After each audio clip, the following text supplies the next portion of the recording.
ভূমি জাদুঘরটি ১ বছরেরও অধিক সময় হল প্রদর্শনীর জন্য উন্মুক্ত করা হয়েছে।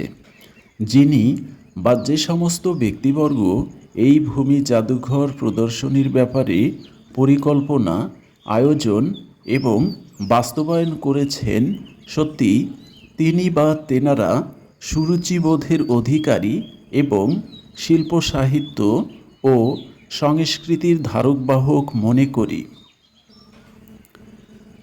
সম্মানিত শুভাকাঙ্ক্ষী ও বন্ধুগণ, আপনাদের নিয়ে এসেছি পুরানো ঐতিহ্যর গৌরবগাথার ধারকবাহক তারাশে। আপনাদের জন্য শুভেচ্ছা ও শুভকামনা রইল। বাংলাদেশের রাজশাহী বিভাগের সিরাজগঞ্জ জেলার পুরানো প্রাচীন জনপদ ও উপজেলা তারাশ। এই অঞ্চলের ভূমি ব্যবস্থাপনার সাথে সঙ্গতিপূর্ণ এই ভূমি জাদুঘরটি উপজেলা ভূমি অফিসে স্থাপন করা হয়েছে। ভূমি ব্যবস্থাপনা সম্পর্কে পর্যায়ক্রমে নতুন থেকে নতুন প্রজন্মকে ধারণা দেয়া, ভূমি ব্যবস্থাপনা সম্পর্কে সাধারণ মানুষের অবজ্ঞা দূর করানো, ভূমি অধিকার সম্পর্কে সচেতনতা তৈরি করানো এবং ভূমি ব্যবস্থাপনার অতি পুরানো জমিদারি প্রথার পর্যায়ক্রম তুলে ধরা হয়েছে।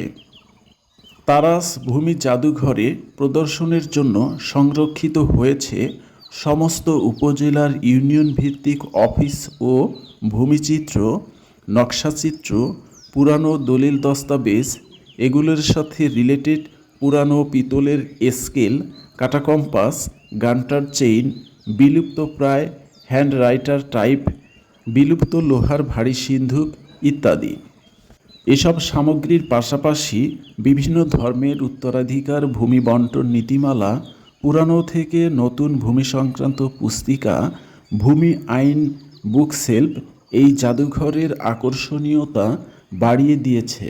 ভূমি জাদুঘরটি অফিস সময়ে সকলের জন্য উন্মুক্ত থাকে। মনে চাইলেই যে কেউ মনোরম পরিবেশের এই জাদুঘরটি পরিদর্শন করতে পারবেন। আমার ডকুমেন্টারি ভালো মনে করলে, ভালো লাগলে লাইক, কমেন্ট এবং শেয়ার করবেন।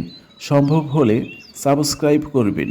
আবারও দেখা হবে অন্য কোনো ডকুমেন্টারিতে। সবার জন্য শুভেচ্ছা ও শুভকামনা রইল। ধন্যবাদ।